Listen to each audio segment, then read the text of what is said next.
Hi there, I am Svi Lebekin, the rabbi from another planet. Please like, share, subscribe, and ring the little bell thing so you're notified when new videos drop. And I want to talk about Star Trek. So, I think it's reasonably fair to say that Star Trek Discovery, the most prominent new iteration of Star Trek, has been somewhat contentious amongst Star Trek fans. You know, like it or hate it. Now, I'll put my cards on the table about where I am with Star Trek, with that Star Trek Discovery. I liked the first 10 episodes of the first season. I was really kind of into it, right until they took the break, I think just before Christmas, or Hanukkah, I am a rabbi. And then when it came back, they had the whole Mirror Mirror Universe thing, and I think it was kind of just a little bit meh and lost its way. The second season, I hated. I hated with a passion. I'll do another video on it about why I really disliked it. I think it was really ultimately a failure, but if you love it, God bless you. I'm happy that you love it, and I'm kind of jealous. I wish I did too. I like Pike a lot. I thought that was good, but I think that's generally what everybody says about Star Trek Discovery Season 2. So, but let's. I think it's fair to say that Star Trek has angered a lot of its core audience with Discovery. I think they were the minority before Season 2 of Discovery, and they become, I don't know, 50-50 or maybe even a slight majority towards the end of the season. And so this video is about, as it says on the box, how to fix Star Trek. How can we fix it so it can be everything that Paramount and CBS want it to be. And that's really what I want. I want Star Trek to be successful. I'm not a massive Star Trek fan. I mean, I have seen every episode. I've bought every episode more than once. But yeah, I have a few action figures, but I'm not like, oh yeah, you see in the background right there, I got the a comms unit from the original series. Yeah, I like Star Trek, but I'm not like a super fan. So then, for example, the reinvention of the Klingons in the first season didn't bother me at all. I thought it was kind of cool, and Klingons have changed their look before. And I recognize them as Klingons, so, you know, it didn't bother me at all. But again, I understand there are a lot of people out there who are very upset by it. Whatever. I would live and let live. That's what I say. But here are some really simple suggestions so you can get Star Trek back on track again. Firstly, don't get rid of the Star Trek you have of Discovery, or the JJS secret hideout Star Trek that we have going around now, because there are, I've met them, really rabid fans of it. There's certainly a section of the audience that responded very well to it. My suggestion is to add to that additional programming that brings in the people who I think that you've lost. So, firstly, this is never, ever going to happen. And it's a real shame, because it's a great and easy idea. CBS, greenlight an Axanar for your streaming service. It's that simple. Now, an Axanar, if you don't know about it, is the Star Trek fan film that broke Star Trek fan films. It was going to be an epic telling of the Klingon Federation War. And there's a prelude to it on YouTube. I'll put a link in the video notes. If you haven't seen it, it's really worth checking out. And I backed it on Indiegogo. Yeah, I backed it on Indiegogo. And I would really like to see it. I think a lot of Star Trek fans would really like to see it. Yeah, no, I understand that it tells a similar story told in the first season of Discovery, and it's a totally different continuity.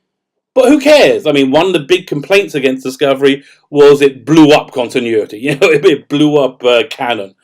And I think audiences, particularly genre fans, particularly Star Trek fans, are sophisticated enough to understand there are multiple timelines, multiple takes on something. I think we just saw that in the Spider-Man movie, Into the Spider-Verse. You know, I don't think anybody had any problem with that at all. So, greenlight an Axanar, put it on your streaming. I think it's ready to go. I think they've been wanting to make it for a long time. And it'll be a really big fan-pleasing move. And yeah, as an aside, you know, this is going off on a tangent. Yeah, Disney Plus, you know what you want to do? You want to do a lower-budget movie using the same sets and props and whatever actors you have on contract, and make another solo origin movie, but don't have it as an origin movie. Have it have Han Solo and Lando Calrissian be like minor characters, and make a gritty sci-fi western, Sam Peckinpah-esque like crime thriller, where one of the few survivors at the end are these minor characters of Han Solo and Lando, and you have the same actors play them, and again it tells a different continuity. But who cares? Yes, let's have multiple takes, and let's have one of them be good. One of them that people like. But that's a video for another time. That's an aside. Next, in general, I'm going to make a suggestion that you use your fan audience, your core fan audience, to generate enthusiasm and make them an ally, rather than treat them like consumers, that we just got to eat whatever build you give us and we can't complain, or adversaries, which is really not a good idea. Where the people buying this stuff? Don't treat them like adversaries, and if they don't like it, they don't like it. It's fine, but don't tell them they're wrong. They're evil not to like it. So, as part of that, remove the restrictions you put on the Star Trek fan films. And if you haven't seen the Star Trek fan films, again, they're on YouTube. I'll put links in the video notes. They're fantastic. They got the fans who got together. They built these incredibly accurate sets from the original series, and costumes and props, and they're always cool. They're always enjoyable to watch. So not only remove those restrictions, but make them exclusive to your streaming service. So you get free content. And you bring the fans on board, and you make them an ally, because making the fans an ally builds up enthusiasm for your product for a more general audience. I think the Marvel Cinematic Universe, the MCU, did that really very well. I think that really was a lot of the thinking behind having Samuel Jackson turn up in an after credits scene in the first one, Iron Man, because it got all the fans go, yeah, and we were all, and our enthusiasm infected the general audience. And look at the MCU. I think you want to use the fans as an ally rather than as an adversary. And bottom line, it works. And it provides you free programming, free content. You can inexpensive content that would have a more general appeal as well. You could do like a Mystery Science Theater 3000 type thing with whatever episode. Just make it funny. Make it funny and not mean. Or you could don't be afraid of like fan arguments or of fans not liking your current episodes. Part of that argument, that fanish debate, that's part of fandom, and fans generally kind of like it, and I have, even when you have fans that vehemently disagree on something that they love, they still love each other as fans, and I think we've lost that. I think we're losing that, and it's tragic. In general, I'll say bring the budgets way down. I think a weird problem with Discovery is it's too expensive. It just, you put too much money into it. I think the audience would tolerate a lower, still make it look good, but a lower budgeted approach that has a more traditional Star Trek-y look. I hate to bring it up, but the Orville really succeeded well on that. And I think you could do something similar. And if you want to do have additional shows that are lower budget to produce, that again I think would have an appeal. You could maybe do a pilot season of different ideas. I would love to see return to the Deep Space Nine universe and see some of those characters and where they are now and what happened. Deep Space Nine was one of my favorite Star Treks. I wouldn't mind seeing a Titan series with Riker. It's a bit long in the tooth now, but you know what? I think that would be interesting. You could do a pilot, like an hour of 4 or 5 of those, and then put it up for people to vote.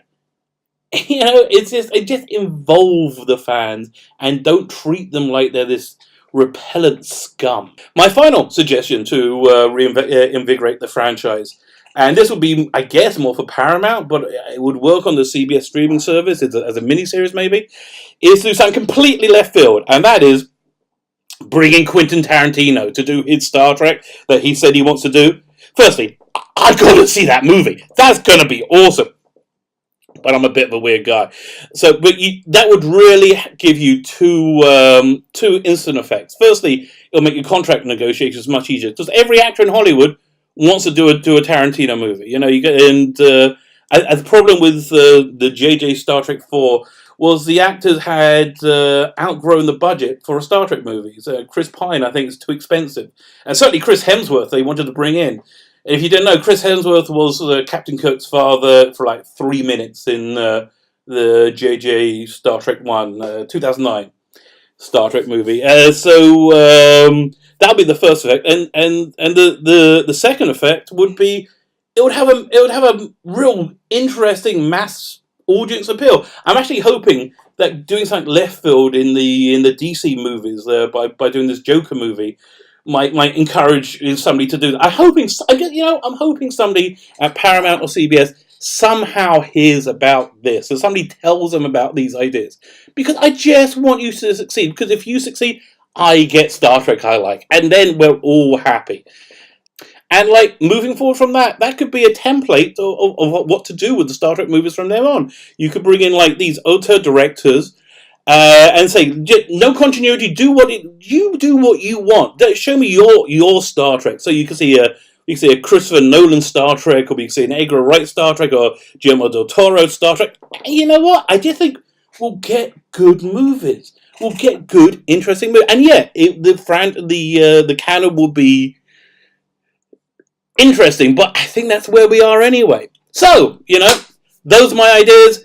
Let me know what you think. Like, share, subscribe. Please tell me what you think. And yeah, I'd love to hear your feedback. Let me know what other videos you would like me to make. I think I'm going to do a video on Star Trek Discovery about why I really didn't like Season 2.